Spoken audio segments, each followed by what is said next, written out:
घंटे बारिश हुई है इधर हमारे इलाके पूरा, ये देख सकते हैं पानी इतना काफी नुकसान हो चुका हमारा। कल रात से बारिश शुरू हुई है बहुत, जिसकी वजह से हमारी फसल सारी की सारी तबाह हो गई है, जिसकी वजह से मक्की का कुछ भी नहीं बचा।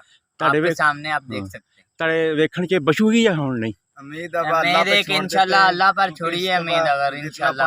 अच्छा मैं हुण तुहानूं एक फार्मूला दस दिंदा कि काम ਤਾਂ ਹੈਗੇ ਸਾਰੇ ਅੱਲਾਹ ਤਾਲਾ ਦੇ, ਲੇਕਿਨ ਤੁਸੀਂ ਹੁਣ ਹਿੰਮਤ ਨਾ ਹਾਰਿਆ ਜੋ। ਇੱਕ ਤਾਂ ਤੁਸੀਂ ਨਾ ਇਹ ਬੋਰ ਕੱਢਣ ਵਾਲਾ ਢਾਂਗਾ ਸਮਝਦੇ, ਢਾਂਗਾ ਜਿਹਦੇ ਨਾਲ ਆਪਾਂ ਮਿਸਤਰੀ ਆਪਾਂ ਨੂੰ ਬੋਰ ਕਰਕੇ ਦਿੰਦੇ ਆ।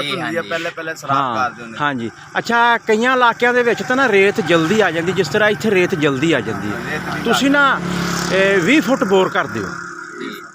ਮੇਰਾ ਅਜ਼ਮਾਇਆ ਹੋਇਆ ਇਹ ਤਰੀਕਾ ਵਾ ਕਈਆਂ ਸਾਲਾਂ ਤੋਂ। ਤੁਸੀਂ 20 ਫੁੱਟ ਬੋਰ ਕਰ ਦਿਓ, ਇਨਸ਼ਾਅੱਲਾ ਸ਼ਾਮ ਤੱਕ ਪਾਣੀ ਜਿਹੜਾ ਨਾ ਇਹ ਮਤਲਬ ਹਰ 1.5 ਕੋਨੇ ਤੇ ਨਾ ਇੱਕ ਬੋਰ ਤੁਸੀਂ ਕਰਨਾ ਵਾ। ਤੇ ਉਹ ਢਾਂਗਾ ਮੌਜੂਦ ਪਿਆ ਵਾ, ਢਾਂਗਾ ਤੁਸੀਂ ਲੈ ਲਓ, ਢਾਂਗਾ ਲੈ ਕੇ ਤੇ ਤੁਸੀਂ ਬੋਰ ਕਰ ਦਿਓ, ਸਾਰਾ ਪਾਣੀ ਥੱਲੇ ਚਲਾ ਜਾਊਗਾ।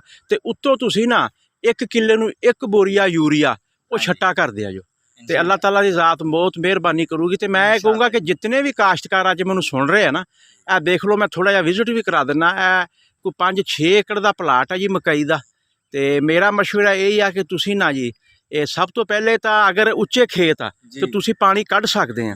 ਅਗਰ ਉੱਚੇ ਖੇਤ ਨਹੀਂ, ਪਾਣੀ ਜਿਸ ਤਰ੍ਹਾਂ ਇਹਨਾਂ ਖੇਤਾਂ ਦਾ ਪਾਣੀ ਨਹੀਂ ਨਿਕਲਣਾ, ਤੇ ਤੁਸੀਂ ਜਨਾਬ ਢਾਂਗੇ ਦੀ ਮਦਦ ਨਾਲ ਇੱਕ ਢਾਂਗਾ ਲੈ ਕੇ ਉਸ ਦੇ ਨਾਲ ਮਤਲਬ ਹਰ ਕਿੱਲੇ 1.5 ਕਿੱਲੇ ਤੇ ਬੋਰ ਕਰ ਦਿਓ 20 ਫੁੱਟ, ਕਿਉਂਕਿ ਥੱਲੇ ਰੇਤ ਹੁੰਦੀ ਆ ਤੇ ਸਾਰਾ ਪਾਣੀ ਜਿਹੜਾ ਨਾ ਉਹ ਬੋਰ ਨੇ ਖਿੱਚ ਲੈਣਾ ਵਾ। ਤੇ ਉੱਤੋਂ ਆਪਾਂ ਨਾ 1 ਬੋਰੀ ਜਿਹੜੀ ਯੂਰੀਆ ਦੀ ਆ ਉਹ ਮਤਲਬ ਜਿਹੜੇ ਇਸ ਦਾ ਛੱਟਾ ਕਰ ਦੇਣਾ 20 ਏਕੜ ਦੇ ਹਿਸਾਬ ਨਾਲ। ਤੇ ਕੈਸਾ ਨੁਸਖਾ ਜੀ?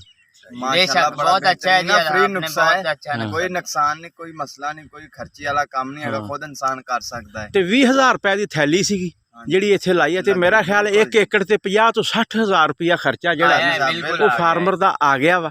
ਤੇ ਹੁਣ ਹਿੰਮਤ ਨਹੀਂ ਹਾਰਨੀ, ਤੁਸੀਂ ਜਲਦੀ ਦੇ ਨਾਲ ਨਾ ਇਹ ਜਿਹੜਾ ਬੋਰ ਆ ਇਸ ਦਾ ਅਮਲ ਜਾਰੀ ਕਰੋ। ਹਰ 1.5 ਕਿੱਲੇ ਤੇ ਤੁਸੀਂ ਇਹ ਬੋਰ ਕਰ ਦਿਓ। ਤੇ ਅੱਲਾ ਦੇ ਫਜ਼ਲੋ ਕਰਮ ਨਾਲ ਅੱਲਾਹ ਤਾਲਾ ਅੱਗੇ ਦੁਆ ਵਾ, ਉੱਤੋਂ ਬਾਰਿਸ਼ ਜਿਹੜਾ ਨਾ ਹੁਣ ਮੌਸਮ ਸਾਫ਼ ਹੋ ਰਿਹਾ ਅਗਲੇ ਹਫਤੇ, ਤੇ ਇਨਸ਼ਾਅੱਲਾ ਤਾਲਾ ਇਹ ਫਸਲ ਜਿਹੜੀ ਇਹ ਬਚ ਜਾਏਗੀ।